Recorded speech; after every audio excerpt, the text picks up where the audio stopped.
अस्सलाम वालेकुम my YouTube family. उम्मीद है आप सब खैरियत से होंगे। आई होप सो कि आप सबको मेरे लेक्चर्स भी समझ आ रहे होंगे। काइंडली कमेंट सेक्शन में ज़रूर बताया करें। ओजोन लेयर डिप्लीशन को हम देख लेते हैं। पहले हमने पिछले लेक्चर में देखा था एयर पोल्यूशन के अंदर ओजोन लेयर डिप्लीशन जो है वो एयर पोल्यूशन की वजह से हो रहा है। इफ़ेक्ट है ये एयर पोल्यूशन का। ओजोन लेयर होती क्या है, सबसे पहले हम इसे देखेंगे। उसके बाद फिर हम इसके इफ़ेक्ट्स देखेंगे, प्रॉपर्टीज़ देखेंगे कुछ ओजोन की। फिर उसके बाद काजेज़ ऑफ ओजोन डिप्लीशन आ जाते हैं, इफ़ेक्ट्स आ जाते हैं कि जो ओजोन लेयर डिप्लीट हो रही है उसके काजेज़ क्या हैं, उसके इफ़ेक्ट्स क्या क्या हो रहे हैं ह्यूमंस के ऊपर भी और जो बाकी लाइफ फॉर्म है उस पर भी। जो हमारी ज़मीन है, हम डायग्रामेटिकली इस टॉपिक को एक्सप्लेन करेंगे। जो हमारी ज़मीन है इसकी प्रोटेक्शन के लिए इससे 10 to 50 किलोमीटर्स के डिस्टेंस पर एक लेयर प्रेजेंट है एटमॉस्फेयर के अंदर, जिसे हम कहते हैं ozone layer.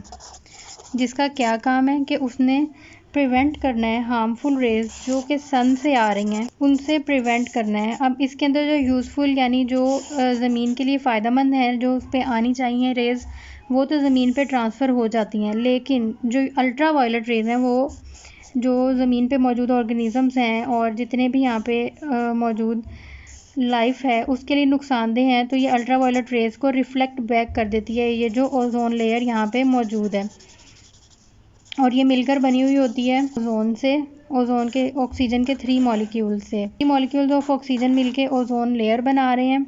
Highly poisonous gas होती है ओजोन, और अर्थ की प्रोटेक्शन के लिए 10 to 50 किलोमीटर दूर अर्थ के एटमॉस्फेयर से बाहर जो एक लेयर मौजूद है जो कि अल्ट्रा वायलेट रेज़ को रिफ़्लेक्ट बैक कर देती है ताकि उस ज़मीन से इन रेज़ तक ना पहुँचे और वहाँ पे कोई नुकसान ना पहुँचाएं। ये ओजोन लेयर यहाँ पे अपना ये रोल प्ले कर रही है। लेकिन अब क्योंकि जो इन्वायरमेंट है हमारा, वहाँ पे बहुत सारे इस तरह के चांसेस ऐसे रिमूव हो रहे हैं, CFC जो हैं क्लोरोफ्लोरोकार्बन्स, ये मेन काजेज़ हैं ओजोन लेयर के डिप्लीशन के लिए। अब ये क्या करते हैं, इसके अंदर सबसे ज़्यादा अमाउंट क्लोरीन की मौजूद होती है। जो क्लोरीन का जो रेडिकल्स हैं, फ्री रेडिकल जो क्लोरीन का है, वो क्या करता है, डिप्लीशन ऑफ ओजोन लेयर किस तरह हो रही है यहाँ पे ये बताया जा रहा है। क्लोरीन का जो मॉलिक्यूल फ्री रेडिकल है वो ओजोन की मॉलिक्यूल के साथ रिएक्ट करता है और क्या करता है, ये क्लोरीन का ऑक्साइड बना के और ओजोन को कन्वर्ट कर देता है ऑक्सीजन के अंदर।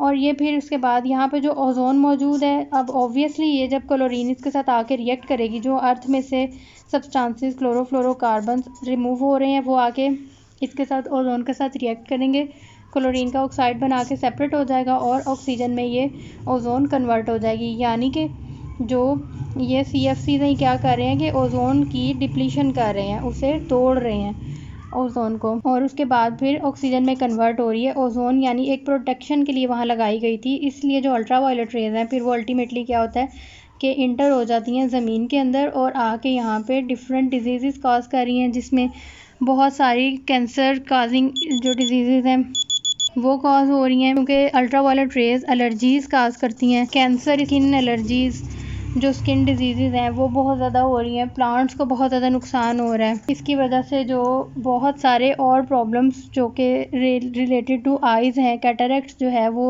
इसकी वजह से कॉज हो रही है ओजोन के डिप्लीशन की वजह से, क्योंकि अल्ट्रा वायलेट रेज़ जो हैं वो डायरेक्ट अब ज़मीन पे आ रही हैं, जो कि बहुत ज़्यादा नुकसानदेह है तमाम ऑर्गेनिज्म के लिए। आई होप सो आप लोगों को ओजोन लेयर डिप्लीशन समझ आ गई होगी कि इसमें मेन रोल क्या काज करें। क्लोरोफ्लोरोकार्बन्स जो हैं ये इसकी मेन रीज़न है डिप्लीशन के लिए। क्लोरीन का मॉलिक्यूल फ्री रेडिकल रिएक्ट करता है ओजोन के साथ और उसके बाद फिर ये ऑक्सीजन में कन्वर्ट हो जाता है और इसी तरह जो है ये ओजोन लेयर की डिप्लीशन काज हो रही है। इस तरह आहिस्ता आहिस्ता करके ओजोन लेयर डिप्लीट होती जा रही है और अल्ट्रा वायलेट रेज ज़मीन पे आकर नुकसान पहुंचा रही हैं। और एंटार्क्टिका में इसकी बहुत ज़्यादा अमाउंट में जो है ना वो टूट चुकी है, ये लेयर थिनर लेयर हो चुकी है। आर्कटिक रीजन में भी है इसका इफ़ेक्ट, लेकिन एंटार्क्टिका में जितना इसका इफ़ेक्ट है आर्कटिक रीजन में उतना नहीं है।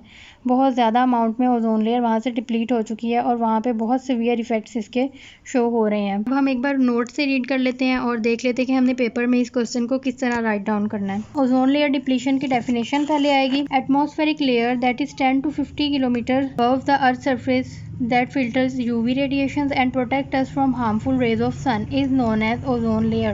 It contains ozone gas, उसके नेम से जाहिर है कि ओजोन गैस इसमें इंक्लूड है। अब ये ओजोन की प्रॉपर्टीज बताई गई हैं। ओजोन ब्लूइश इन कलर होता है, एक्सप्लोसिव भी है, ये हाईली पॉइजनस गैस है और 3 ऑक्सीजन मॉलिक्यूल्स बाउंड हुए होते हैं एक दूसरे के साथ और मिलकर ओजोन बना रहे हैं। कॉजेज ऑफ ओजोन डिप्लीशन, इसमें क्लोरोफ्लोरोकार्बन मेन है जो कि प्रोड्यूस कहाँ से हो रहा है, एयर कंडीशनर से, व्हीकल से, जो हम शेविंग स्प्रेज यूज कर रहे हैं उसमें से, ऑपरेटिंग रेफ्रिजरेटर्स जो हैं ये बहुत ज्यादा बड़े काज हैं इसके लिए। ओजोन लेयर थिनर होती जा रही है, यूवी रेज पास हो रही हैं और इसको पहले फिल्टर कर देती थी ओजोन लेयर, लेकिन अब क्या हो रहा है कि अब वो अल्ट्रावायलेट रेज डायरेक्टली अर्थ के आके डिजीज कॉज कर रही हैं यहाँ पे और ह्यूमन बींग्स को और बाकी ऑर्गेनिजम्स को इफेक्ट कर रही हैं। अंटार्कटिका में इसकी लेयर जो है वो बहुत ज्यादा थिन हो गई है, आर्कटिक रीजन में है लेकिन उससे कम है। ये रिएक्शन दिखाया गया है यहाँ पे कि क्लोरीन मॉलिक्यूल जो है ये सिंगल क्लोरीन आके रिएक्ट होगा ऑक्सीजन ओजोन के साथ और फिर ये क्लोरीन ऑक्साइड और फिर उसके बाद ये ऑक्सीजन में कन्वर्ट हो जाएगा, यानी कि ये ओजोन लेयर की डिप्लीशन दिखाई गई है। यहाँ पे